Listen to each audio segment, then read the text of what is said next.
We're on to Bible adventure number 4, and it's called Saved from Drowning. And it comes from Genesis 6, 7, and 8. As the years went by, the world became more and more wicked. People did all kinds of bad things. They didn't want to please God, and they didn't even try to obey Him.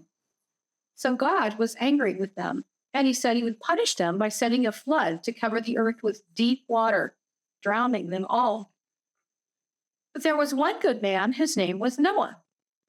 God loved Noah and told him about the flood He was going to send so that Noah could get ready for it. God told Noah to build a huge boat as high as a 3-story house, filled with many large rooms and having a long window and a big door in the side. He said that when the boat was finished, Noah and his sons and their wives would live in it and float away safely when the flood came. God also told him to bring into the boat a father and mother animal of every kind there was, and 7 of certain animals, and birds and even insects, so that when the flood came, some of each kind would still be alive, for everything outside the boat would be drowned. So Noah began to build the boat. It took him a long, long time, more than 100 years. But as you know, at that time, men lived much longer than they do now. Noah did something else too besides building the boat. He was a preacher. And he talked to the people about God and warned them about the flood that was going to come because of their sins. But the people didn't believe him, and they weren't sorry for their sins.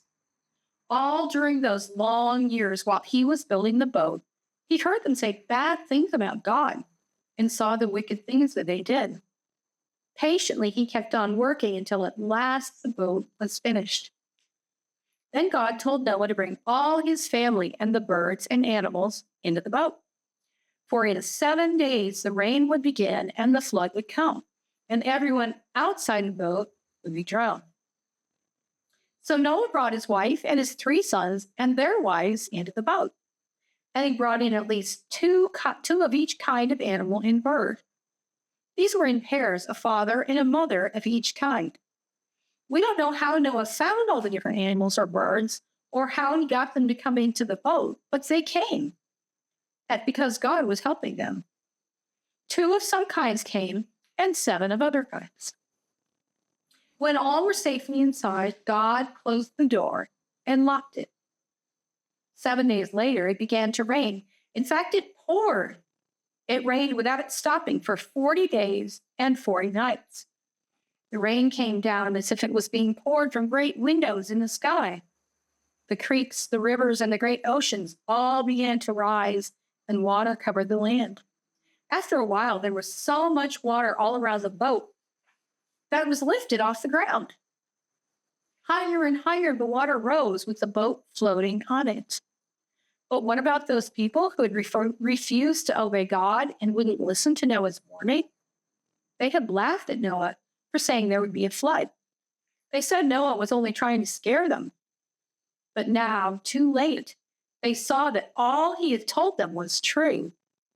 Oh, if they could only get into the boat. But now it was too late. They climbed the highest hills and mountains, but soon the hills and mountains were covered with water too, and there was nowhere else for them to go. So all the people in the world were drowned, except for those in the boat. And every animal and bird and insect, except those in the boat, died in the flood, for all the earth was covered with the water. There was no land to be seen anywhere. Only the boat could be seen, floating alone on water.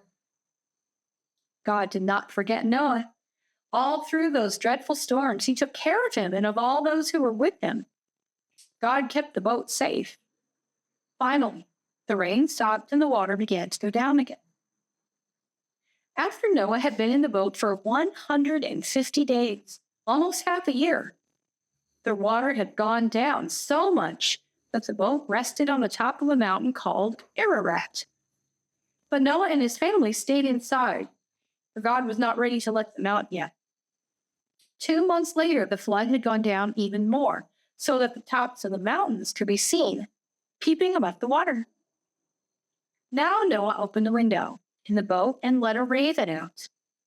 The raven flew over the water and didn't come back to Noah again. Then Noah found another bird, a dove. Noah wanted to find out whether the ground was dry yet, but it wasn't. When the dove found no trees or flowers, she came back to the windows of the boat, and Noah put out his hand and brought her back in. Noah waited 7 days longer and sent the dove out again. That evening, she returned to the boat with an olive leaf in her mouth. Then Noah knew the water must be almost gone, or the dove would not have been able to find the leaf. He waited another 7 days, and once more he sent out the dove. This time, she hadn't come back, for the woods had become pleasant to fly around in. Then God told Noah and his wife and his sons and their wives to come out of the boat and to let out all the animals and birds. At last, they could walk around outside again. Then Noah built an altar, as Abel had done, and sacrificed animals and birds upon it to the Lord. This was his way of thanking God for saving him and his family from the flood, though all the other people in the world had drowned. God spoke kind words to Noah and his sons, and said that they were in charge of everything living on the earth, and that they could kill the animals for food. Adam had been permitted to eat only the fruit growing on the trees and bushes before, but now, after the flood, God said that the people could eat meat.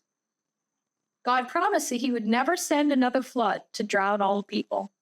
As proof, he gave Noah a sign, a beautiful rainbow in the sky, where Noah could often see it when it rained. And whenever he saw it, he would remember God's promise not to send a flood like that again. Noah lived many years after the flood and died when he was 950 years old. Here are some thought questions. Why did God send the flood? Can you remember who went into the ark? What happened to everyone else? Do you remember the last time you saw a rainbow? What can you think about when you see a rainbow? That's the end of our Bible adventure for today. See you next time.